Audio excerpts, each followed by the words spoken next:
we saw the signs early. Here come a couple of changes here. Really intelligent player, feels the game, aware. Dragisich wins the ball right back for Pittsburgh. Always had a work ethic about soccer and just always had a passion. Dragisich headed centrally, shot their spills, but it's cleared off the line. Nate Dragisich, number 17 for the pro team from Pittsburgh, Pennsylvania, and played 11 years in the Riverhounds Academy.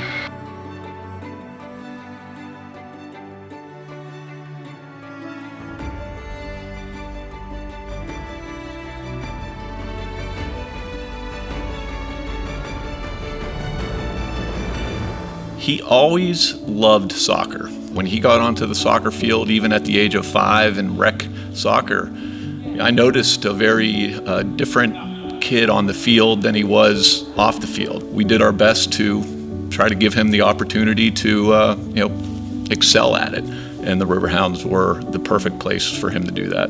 He was always the kid who was working hard, humble, and just took everything on. He was like a sponge with everything. When he was 12 years old, he was playing basketball, he was playing baseball, he was playing soccer. And at the age of 12, he said, "Dad, I want to focus on soccer. I don't want to do anything other than soccer." So that's sort of when I believe the switch turned on, that he said, "Hey, I want to make this a part of my life."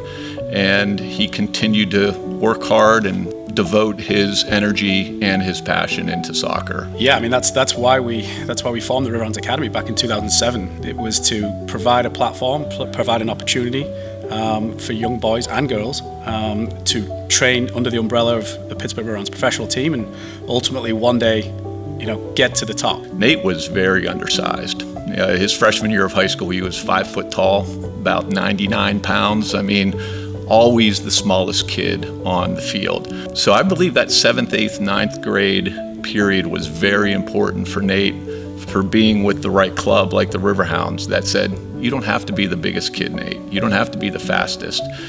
You don't have to be the strongest. Work on the other intangibles. Just the coaching that I got, I think the Riverhounds are definitely the best place for kids to develop their abilities and just play the game. And I've learned from the best. My coach was Nico Kadich.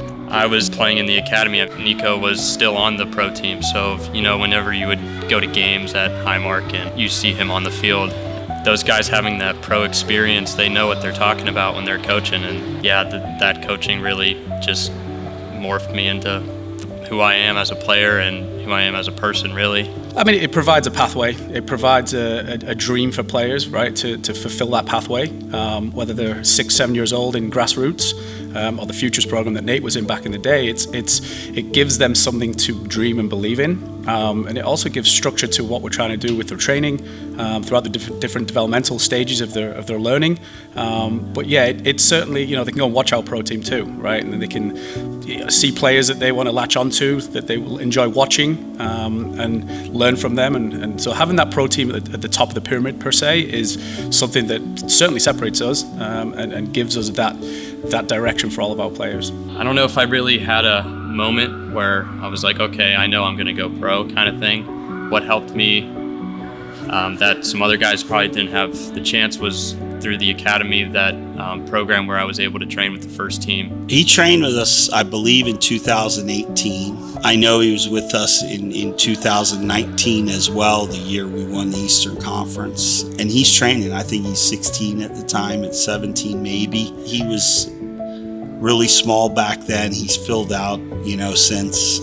Still not the biggest guy, but stronger, more physical, but he had a good soccer brain. My junior year of high school, I think that was the first year that the Riverhounds were in the ECNL league, and I had a really good season that year. We had a successful year as a team.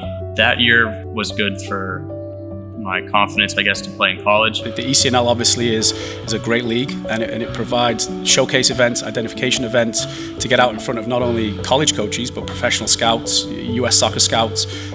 In Nate's case, he ended up going locally to Duquesne, which was great. As he progressed in college, I said, hey, he's having a pretty good Division I soccer career at Duquesne, and we'll see where this path takes us. After my senior year of college, so that would have been my 4th year, that was last year I did went to the invitational tryout, and that didn't work out. And then, so I used my 5th-year option at Duquesne. And then after that, I went to a different combine, and then I was at the Riverhounds 1. And after that, I got invited back to preseason, and it took about 3.5 weeks to be told that I was going to get signed. When they invited him into the tryout in December, said, hey, you have the chance now. Try to make the most of it. And we're just thrilled that he's was able to sign the contract, and the Riverhounds put the faith in him to do that. It was exciting seeing, at our combine how well he did. He trains hard every day. He's learning every day. And, as he adapts and grows, we're hoping that he's going to be able to come in and have an impact.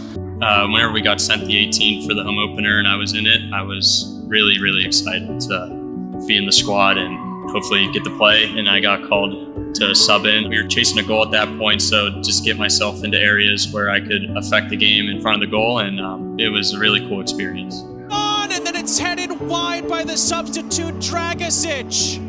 Oh, that is really the dream come true for us, to be able to see Nate achieve what he has wanted to achieve, but selfishly to be able to see him do it right in our backyard for an organization that we just love. Yeah, it was quite emotional, but a very happy day for the Dragisich family.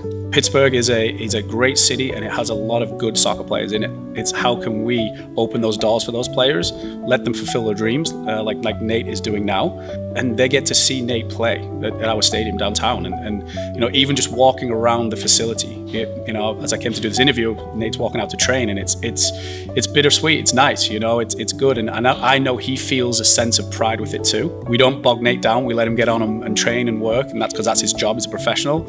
But he knows that our offices are just up there, and they're open if he needs advice, because the learning never stops.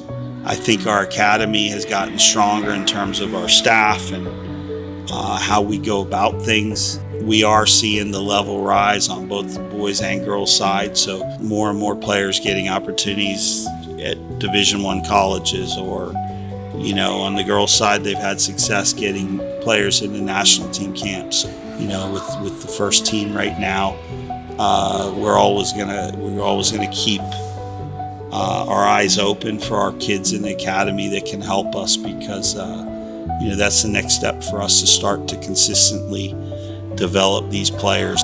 It's exciting. We've had a few other players play on academy contracts, but Nate's the first one to go through our system and earn a first team contract.